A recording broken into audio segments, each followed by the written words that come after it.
Lately, I've been murdering checkboxes, not filling them in, but erasing them entirely, like a 1920s gangster. You can call me the Al Capone of productivity. This all started when I did a podcast episode with my friend Kathy Palokoff. I like to structure my life with systems and lists. Well, she's more free flowing, so we staged a battle royale to see who had the best daily routine.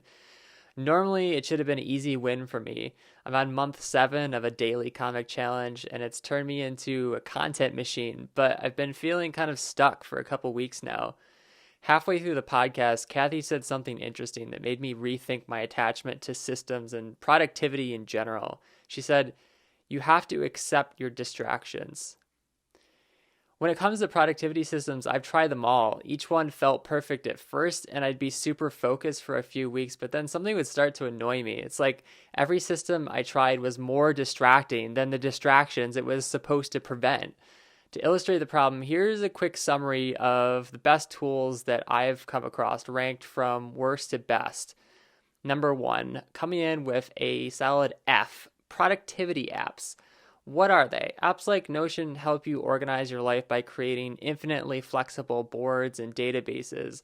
The pros are they're really flexible, it's easy to search for stuff, and you can access them from anywhere. But the cons are that your phone and your computer are just a distraction machine, and if you get on to check a simple to do item, you can end up watching cat videos on YouTube.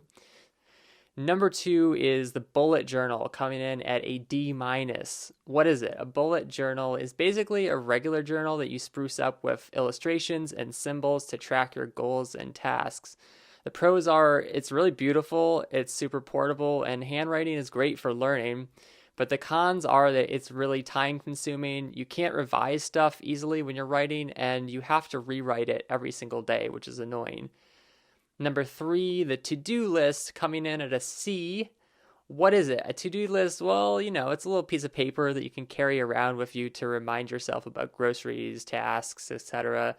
The pros are it's cheap, obviously, it's portable, and it's just dead simple. But the cons are there's scraps of paper everywhere, and you also have to rewrite it every day.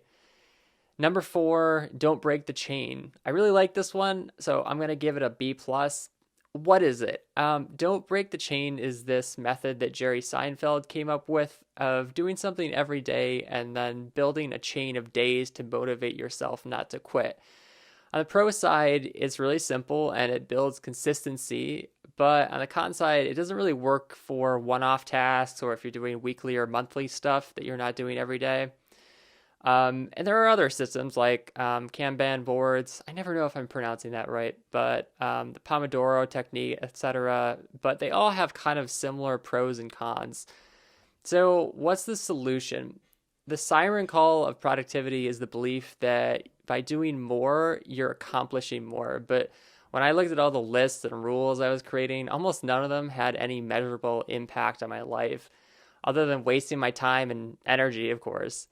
So I started murdering checkboxes. Every morning I wake up and remove one piece of my productivity Frankenstein by asking myself, how can I do less today? If you start taking your productivity system apart, you'll get to a point where you wonder, like, how much structure can I remove before everything starts to fall apart? The truth is, your productivity system only needs 3 parts. The first part is just to-dos. You can use a whiteboard or pencil and paper so you can revise stuff. Just make 7 columns for weekly tasks and 7 columns for times of the day. And design your perfect day, then just live it on repeat. Just keep it really, really simple. Number 2 is an archive. So this could be an app like Notion or simply your journal. You just don't want to go nuts. Just write a daily paragraph for the sake of reflection and store any ideas you have for future reference. And then number 3 is a challenge. You want to pick one thing to orbit around and make it really simple. Start with a 365-day challenge and keep going after that. When things go south, you can just return to your one thing.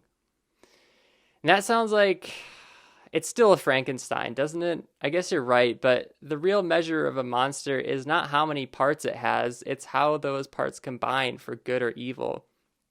I used to spend hours every day micromanaging myself to death with goals and check-ins and mood boards, all to prevent myself from getting distracted, but now I spend less than 15 minutes a day on productivity.